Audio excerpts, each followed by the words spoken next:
여기에 대한축구협회가 신청한 특정감사 재심의가 기각됐습니다. 이에 따른 감사 후폭풍이 시작될 것으로 보입니다. 문화체육관광부는 2025년 1월 2일 대한축구협회가 신청한 특정감사 재심의에 대해 기각을 결정해 통지했다라고 밝혔습니다.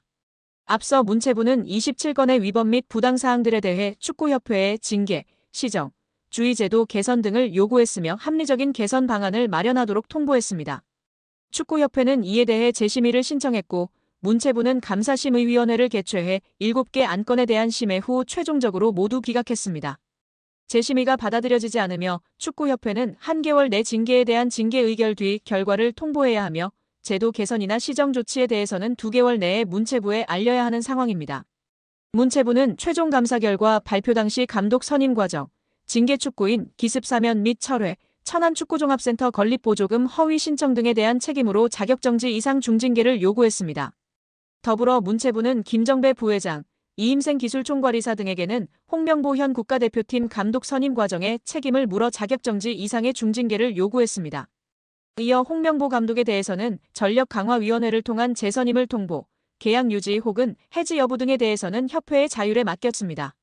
문체부 관계자는 이번 축구협회의 재심의 신청 기각에 대해 해당 내용을 다시 살펴본 결과 문제가 없다고 판단했다. 중징계 정몽규 회장, 김정배 부회장, 이임생 이사의 자격정지 이상의 징계와 관련해서 축구협회가 한 달 내로 통보해야 한다.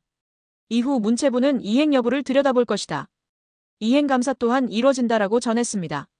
축구협회의 감사 후폭풍이 이어질 것이라고 알렸는데요. 문체부 관계자는 축구협회의 대한민국 천안축구종합센터 건립 관련 차입금 실행과 보조금 집행과 관련해 국고보조금 부정수급이 있었다. 보조금 환수 절차를 밟을 예정이다. 보조금 56억 원 전체가 환수 대상인지 여부 또한 따져 물을 예정이라고 말했습니다. 이어 보조금 환수 절차와 함께 이에 따른 제재 과징금이 내려질 것이다. 과징금은 환수금의 5배이다라며 국가사업에도 배제될 가능성이 있다. 한 해 축구협회에 370억 원의 지원금이 나간다. 횟수가 늘어난다면 축구협회 예산에도 영향이 클 것이라고 덧붙였습니다.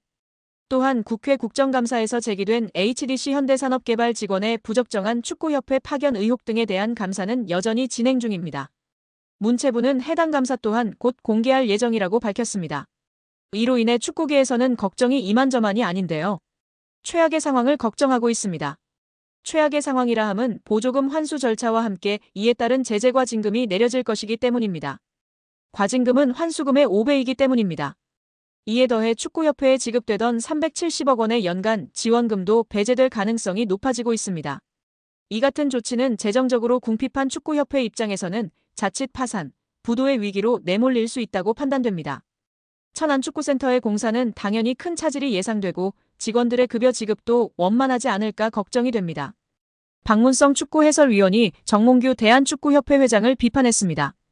박 해설위원이 27일 MBC 라디오 뉴스 하이킥에 출연해 정 회장에게 직격탄을 날렸는데요. 박문성 축구해설위원이 정 회장이 자진해서 사퇴하지 않는 이유를 두고 정 회장 마음속에 들어가 보지 않는 이상은 알 수 없다. 하지만 축구협회 회장 자리는 매력적인 공간이다. 우리는 축구협회장 자리를 한국 축구의 수장 정도만 생각한다. 하지만 국제축구연맹 피파가 진행하는 월드컵을 포함한 모든 국제적인 행사에 축구협회장 자리로 가면 그 의전은 사실상 거의 대통령급에 해당한다고 말했습니다. 이어 유럽에 가면 축구협회 회장 아니면 축구팀의 구단주 이런 명함이 박혀 있으면 활동하거나 비즈니스 하는데 매우 큰 도움이 된다고 밝혔습니다. 그러면서 지금까지 나왔던 많은 문제 이미 드러나 있다.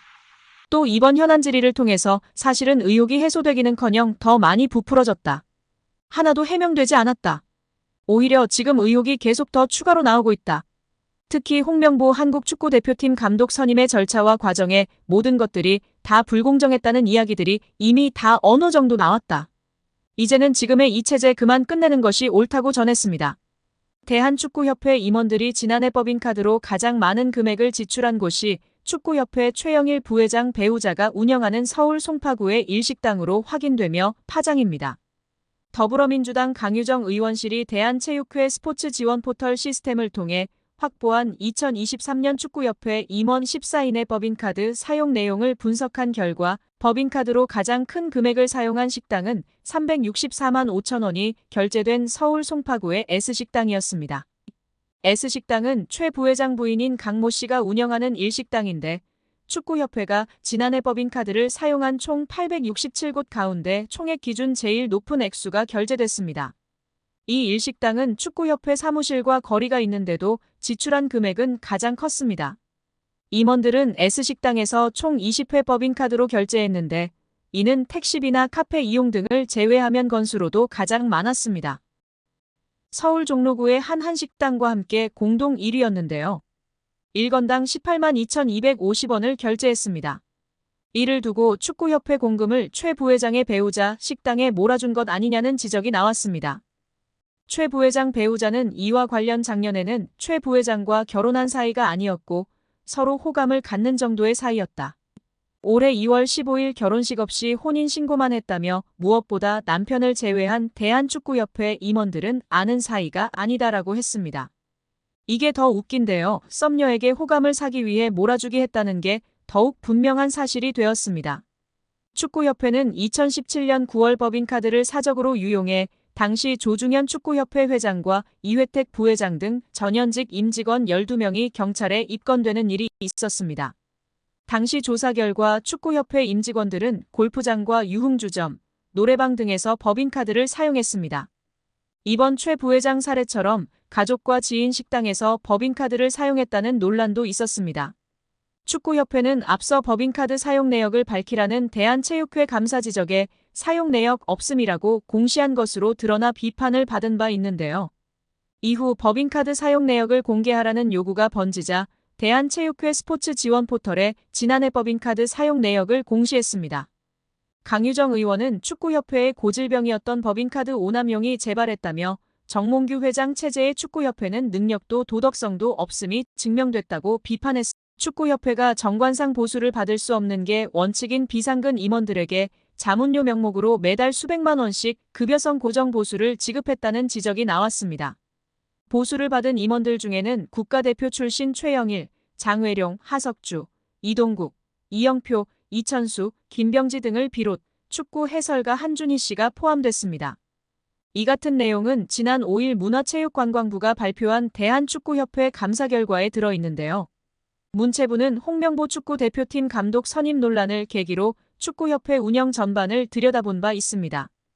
축구협회가 2021년부터 올해 8월까지 비상근 임원 44명 중 34명에게 지급한 보수는 모두 28억 원. 축구협회는 정관과 임원 보수 규정에 의하면 별도 계약을 체결한 경우 비상근 임원이라도 보수를 지급할 수 있다고 주장했습니다.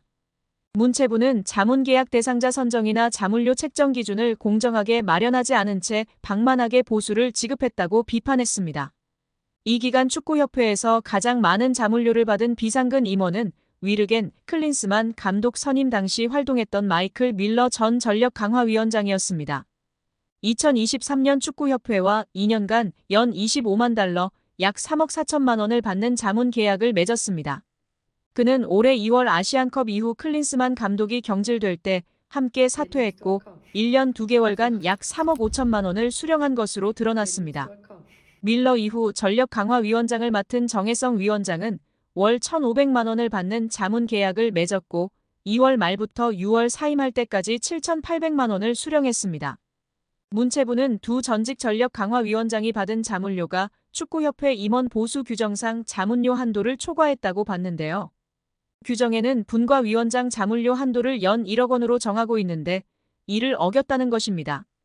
축구협회는 밀러는 당초 협회 지도자 강사로 계약했다가 협회 필요에 의해 전력강화위원장으로 선임했기에 지도자 강사 보수에 준하는 자문료를 책정했으며 정혜성은 전력강화위원장 역할과 책임, 전임자들 자문료 등을 고려해 책정했다고 설명했습니다.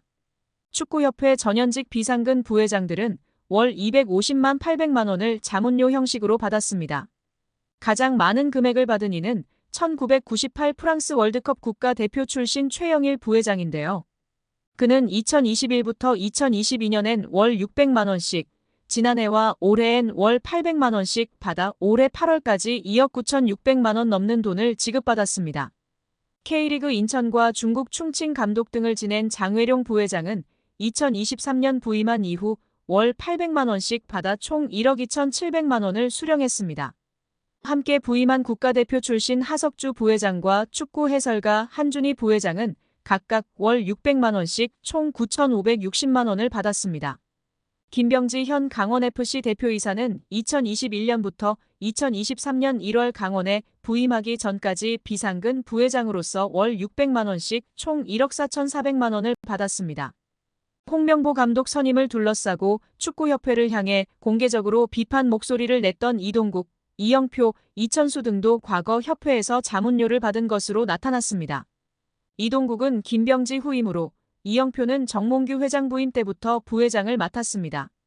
이 둘은 2023년에 월 500만 원을 받는 자문 계약을 맺었으나 그해 4월 승부 조작 등 비위 행위자 기습 사면 시도에 대한 책임으로 축구협회 임원진이 전원 사퇴할 때 함께 물러나 각각 1,100만 원씩 받았습니다. 이천수는 2021년 2월부터 2022년 12월까지 축구협회 사회공헌위원장을 맡으며 월 250만 원씩 총 6천여만 원을 수령했습니다.